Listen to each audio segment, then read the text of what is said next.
For years after a lie destroyed his marriage, Hyunju, a feared Korean mafia boss, was on a phone call when he walked into an elevator and came face to face with the one woman he never stopped loving, and the child he never knew existed. The moment froze time.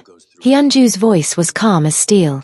"Make sure it's handled tonight," he said into the phone, his tone leaving no room for failure. The elevator doors slid open on the 42nd floor of a luxury hotel in Seoul. Without looking up, Hyunju stepped inside, his black suit sharp, his presence heavy. Men feared him. Enemies avoided him. He was a man who controlled darkness with one hand and wore silence like armor. The doors began to close. Then, a hand shot through the gap. The doors slid open again. A woman stepped in. And a child. Hyunju's finger hovered over the close button. Annoyance tightened his jaw. He still didn't look up. He never looked at people anymore. Looking led to feelings, and feelings were weaknesses he buried years ago.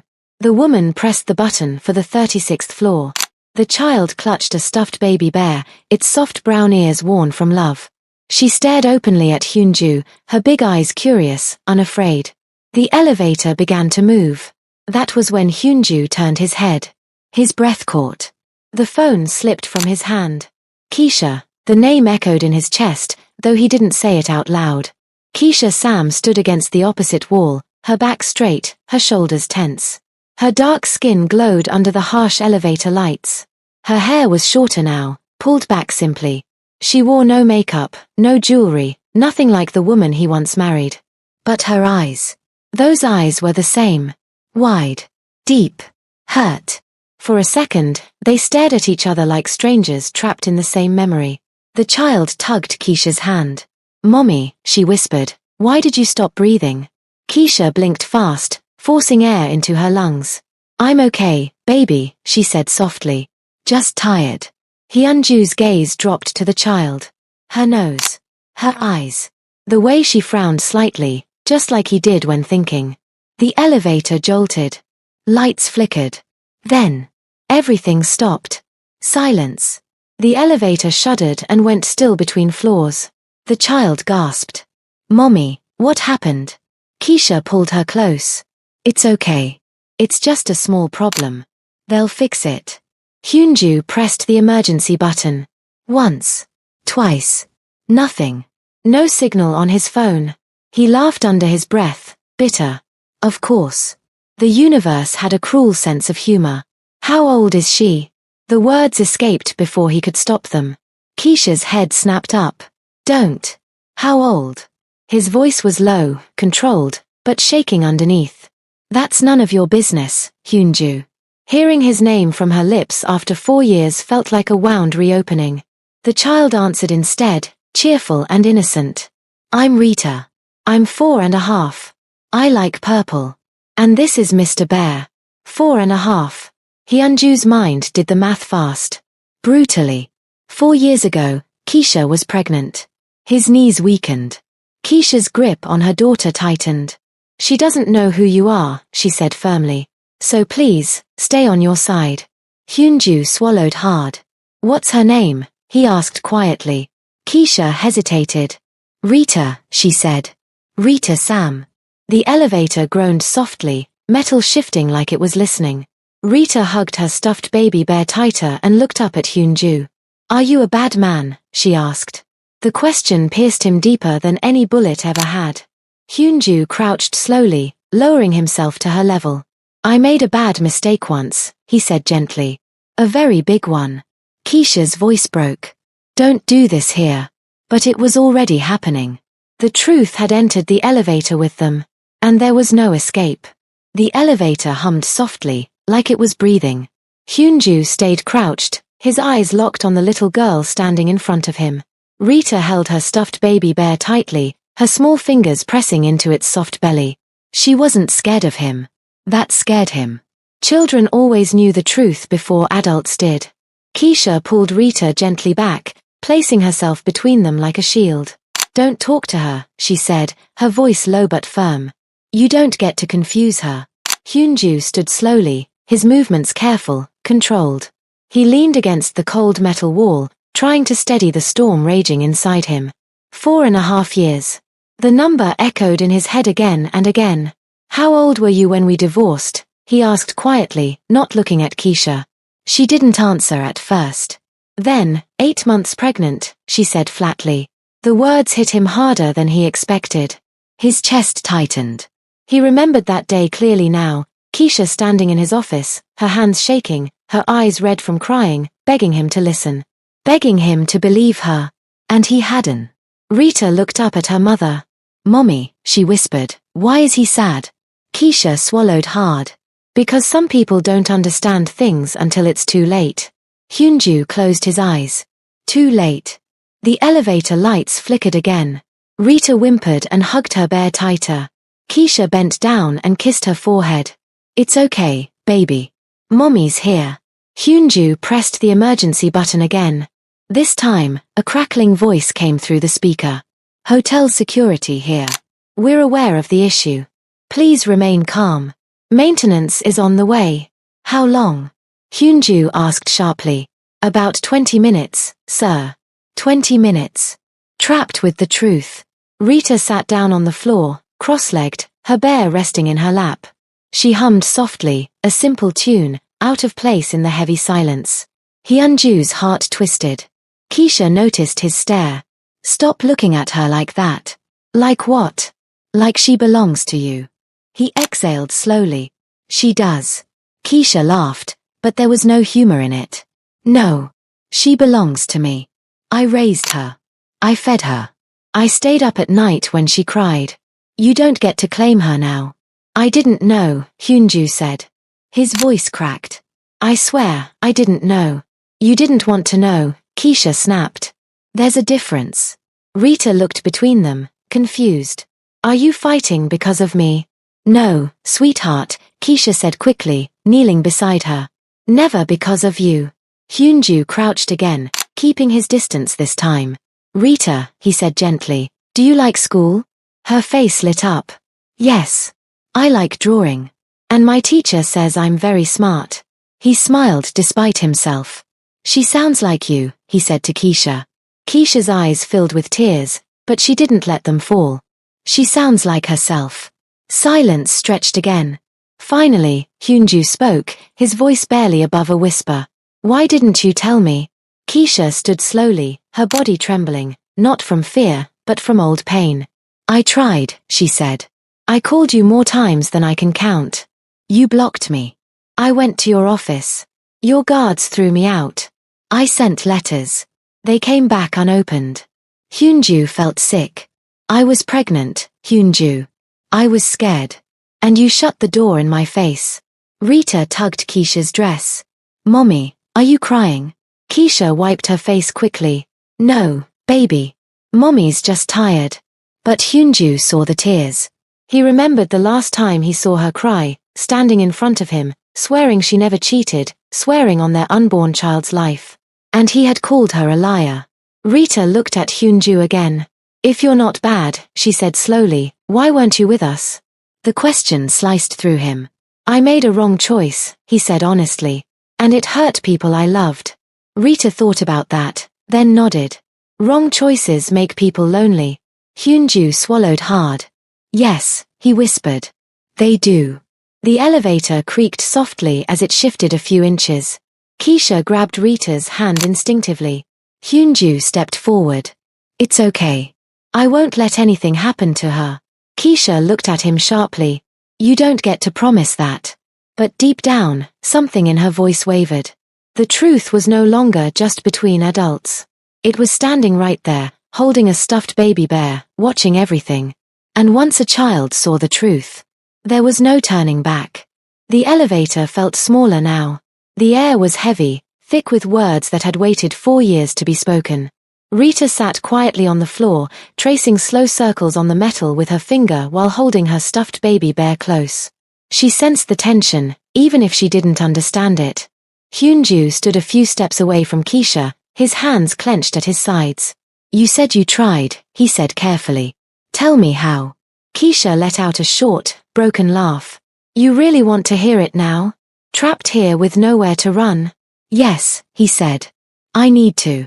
She looked at him for a long moment, like she was deciding whether opening that door would destroy her all over again.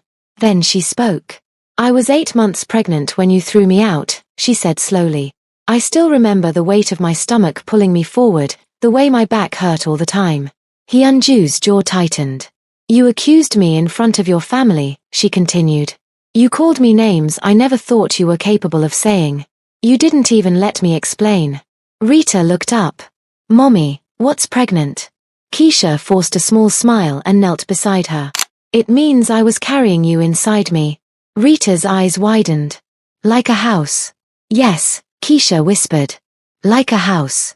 Hyunju felt his throat close. Keisha stood again. "After that day, I went back to the apartment.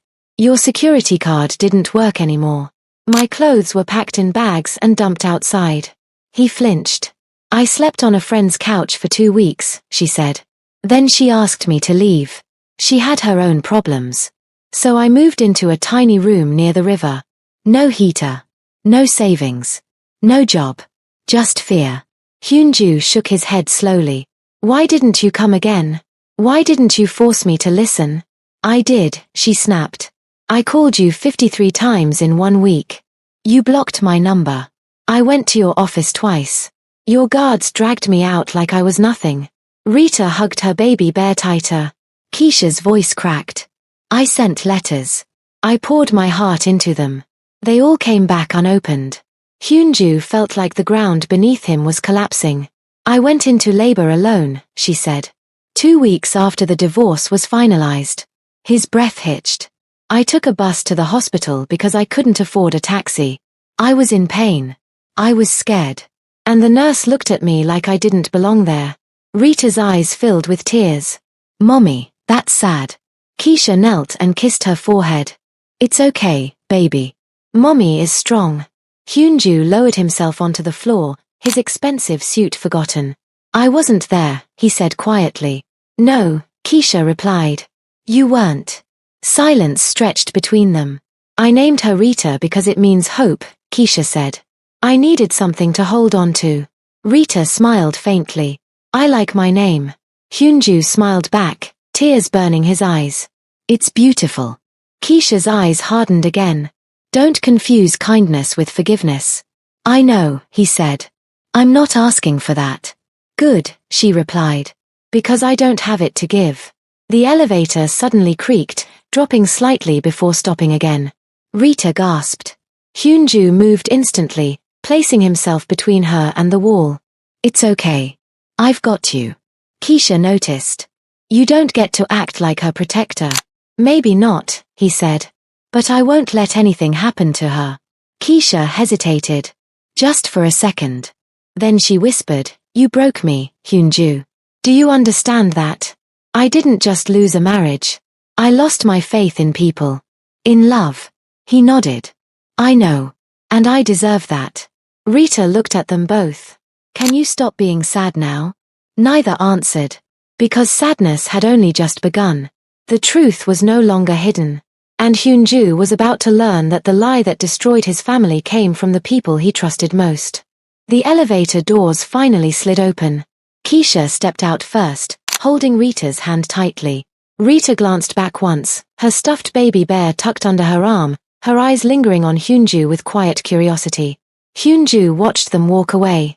And for the first time in years, power meant nothing to him. That night, Hyunju sat alone in his penthouse, the city lights of Seoul spread beneath him like a sea of fire.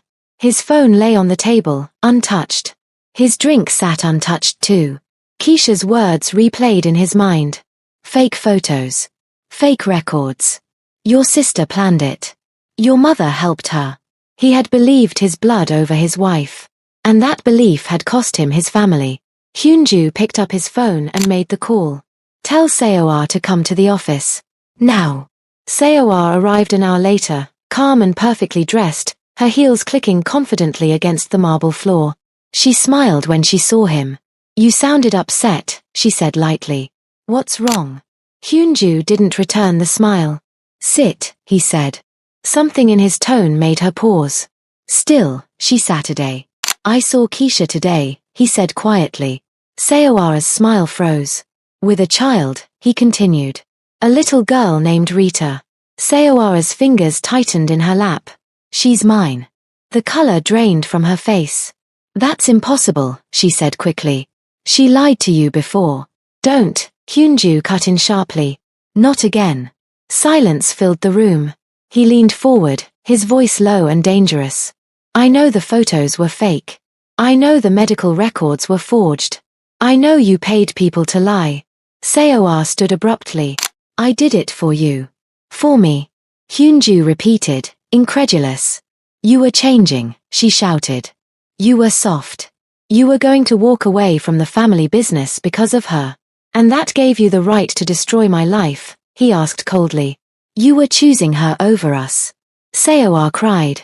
Over mother. Over everything father built. Hyunju stood. You don't get to decide who I love. She laughed bitterly. She was never good enough. A foreign woman. No status. No power. Hyunju's eyes darkened. You sound just like mother. Sayowara stiffened. She agreed, Hyunju said.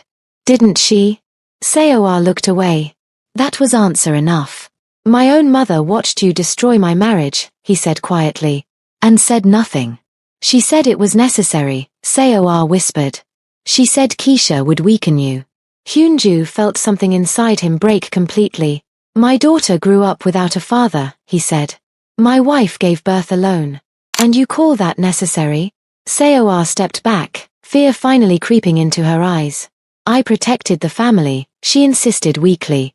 You protected power, Hyunju replied. At the cost of my happiness. He walked to his desk and pressed a button. 2 security guards stepped inside. Sayowara's eyes widened. What are you doing? You're done, Hyunju said calmly. All accounts frozen. All authority removed. You're out. You can't do this, she screamed. I'm your sister. You stopped being that the day you lied, he replied. As they escorted her out, she turned back, her voice sharp with venom. She'll never forgive you, Sayowara spat. That child will never truly see you as her father. The doors closed behind her. Hyunju sank into his chair. Blood had betrayed him. But the worst betrayal wasn't theirs. It was his own, choosing lies over love. He picked up his phone again and stared at Keisha's number, his thumb hovering. He didn't call. Not yet. First, he needed to decide what kind of man he would be from this moment forward. The kind who ruled from fear. Or the kind who fought for his child. Hyunju stood across the street, staring at the apartment building. It wasn't tall. It wasn't fancy. No guards. No gates. Just a quiet residential block near the river, with laundry hanging from balconies and children's laughter drifting through open windows. This was where his daughter lived. Not in luxury. Not in power. But in peace. His chest tightened. He checked the address again. Building C, 3rd floor. Rita's home. Hyunju adjusted his coat and crossed the street. Every step felt heavier than the last. He had faced enemies with guns, rivals with blood on their hands, but knocking on this door scared him more than any of that. He raised his hand. Then hesitated. Finally, he knocked. Footsteps approached from inside. The door opened halfway, the chain still on. Keisha's eyes widened slightly when she saw him. You came, she said, more surprised than angry. You told me where you live, Hyunju replied softly. I took that seriously. She studied his face, searching for lies. Finding none, she removed the chain and stepped aside. 5 minutes, she said. That's all. The apartment was small but warm. Toys were scattered across the floor. A child's drawing was taped to the wall, 3 stick figures holding hands. Hyunju swallowed. Daddy. Rita ran out of the bedroom, her stuffed baby bear tucked under her arm. She slammed into his legs, hugging him tightly. Hyunju froze. Then slowly, carefully, he knelt and hugged her back. She smelled like soap and crayons and childhood. You came back, she said happily. I told you I would, he replied, his voice thick. Keisha watched from the doorway, arms crossed. Her face showed no softness, only caution. Rita, she said gently, go wash your hands. Dinner's almost ready. Rita nodded and ran off. The moment she disappeared, Keisha's tone changed. You don't get to confuse her, she said. Showing up once doesn't make you her father. I know, Hyunju replied. That's why I'm here. She scoffed. To throw money at us. To buy your way into her life. No, he said quickly. I didn't bring anything. That made her pause. I came to ask, he continued. Not to demand. Keisha raised an eyebrow. Ask what? To be allowed to try, he said. Slowly. On your terms. Silence filled the room. I won't move her, he added. I won't disrupt her life. I won't make promises I can't keep. Keisha's jaw tightened. You already did that once. He nodded. I know. Rita returned, climbing onto the couch with her bear. Daddy, she said brightly, can you stay for dinner? Hyunju looked at Keisha. She hesitated. Then sighed. One meal, she said. And then you leave. Dinner was simple. Rice. Stew. Nothing fancy. Rita talked the whole time, about school, her teacher, how Mr. Bear didn't like loud noises. Hyunju listened to every word like it mattered. Because it did. After dinner, Rita yawned. Story time, she announced. Hyunju glanced at Keisha again. She hesitated, then nodded once. They sat on the couch. Rita squeezed between them. Hyunju read slowly, stumbling over words. Rita corrected him, giggling. For a moment, it felt normal. Too normal. When the story ended, Keisha took Rita to bed. Hyunju stood awkwardly by the door. Keisha returned minutes later. You can come again, she said quietly. But understand this, Rita doesn't need your power. She needs consistency. I can do that, he said firmly. She looked him in the eyes. If you disappear again, I won't forgive you. I won't, he said. I swear. She shook her head. Swear with actions, not words. Hyunju nodded. As he stepped outside, the door closed softly behind him. He didn't feel rejected. He felt tested. And for the first time in his life, he was ready to prove himself. Hyunju's life began to split in two. By day, he sat in glass-walled offices, surrounded by men who feared him, signing documents that controlled money, territory, and silence. By night, he stood outside a small apartment near the river, waiting for a little girl to open the door and smile like he was the safest thing in the world. And that terrified him. Because enemies did not scare him. But losing Rita did. The more Hyunju showed up, the more dangerous his world became for her. He saw it one evening when he picked Rita up from school. She ran toward him, her stuffed baby bear bouncing under her arm. Daddy, she shouted. Parents turned.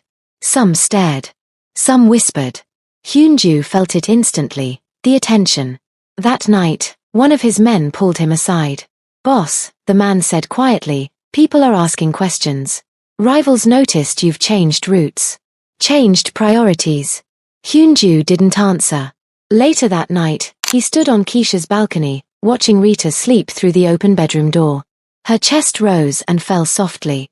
The baby bear rested under her arm. Keisha crossed her arms behind him. She's not used to danger, she said quietly. Don't bring it to her. I won't, Hyunju replied. You say that, she said, but your life follows you everywhere. Her words stayed with him. The next morning, Hyunju called a meeting. The room was filled with men who had bled for him, lied for him, killed for him. I'm stepping back, he said calmly. The room went silent. One man laughed nervously. Boss, from what? From everything that puts my family at risk, Hyunju said. We transition. Legal fronts only. No more street work. Murmurs spread.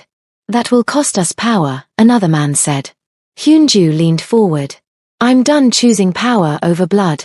That night, his mother called. Her voice was sharp. You're making a mistake. No, Hyunju replied. I already made it 4 years ago. You're weakening yourself, she snapped. For that woman and her child. For my wife, he corrected. And my daughter. Silence. You've chosen them over your family, she said coldly. I've chosen the right family, he answered, then ended the call. The retaliation came quickly. A car followed him one night. Another time, a warning message appeared on his phone. You can't walk away. Hyunju didn't respond. But Keisha noticed. You're not sleeping, she said one evening as they washed dishes together.